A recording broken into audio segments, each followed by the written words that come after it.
एक हरे भरे जंगल के बीच एक चौड़ी और गहरी नदी बहती थी। नदी के किनारे एक विशाल जामुन का पेड़ था, जिसकी डालियों पर हर मौसम में ढेरों मीठे और रसीले फल लगे रहते थे। उस पेड़ पर एक फुर्तीला, चंचल और हंसमुख बंदर रहता था। हर दिन वह पेड़ पर बैठकर जामुन खाता और अपनी शाखाओं से नदी का सुंदर नजारा देखता। उसी नदी में एक मगरमच्छ रहता था। शुरू में वह बस किनारे आता और दूर से बंदर को देखता, लेकिन धीरे धीरे दोनों के बीच दोस्ती हो गई।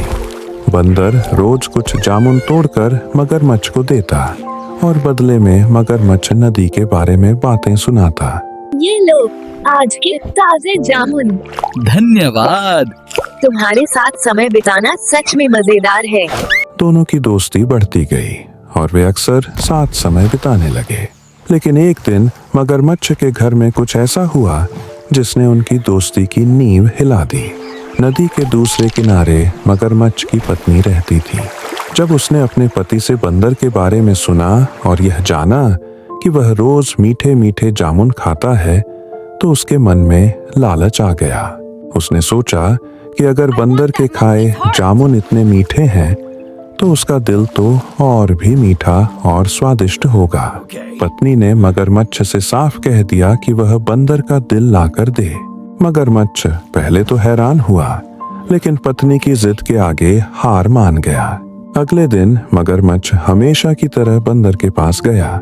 उसने मुस्कुराते हुए बंदर से कहा कि उसकी पत्नी उससे मिलना चाहती है और उसे अपने घर बुला रही है। बंदर को थोड़ा अजीब लगा, लेकिन दोस्त पर भरोसा करके वह उसकी पीठ पर बैठ गया। मगरमच्छ नदी में तैरने लगा और दोनों धीरे धीरे गहरे पानी में पहुंच गए।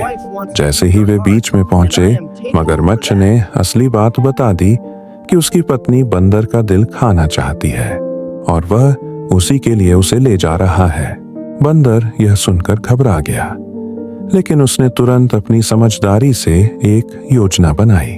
उसने कहा कि उसका दिल तो वह पेड़ पर ही छोड़ आया है और अगर मगरमच्छ चाहे तो वे वापस जाकर उसे ले सकते हैं।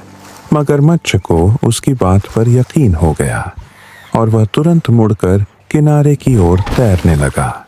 जैसे ही वे किनारे पहुंचे, बंदर ने एक लंबी छलांग लगाई और वापस अपने पेड़ पर चढ़ गया। ऊपर से उसने मगरमच्छ को कहा कि कोई भी अपना दिल कहीं बाहर नहीं छोड़ता और धोखेबाज से दोस्ती रखना बेवकूफी है।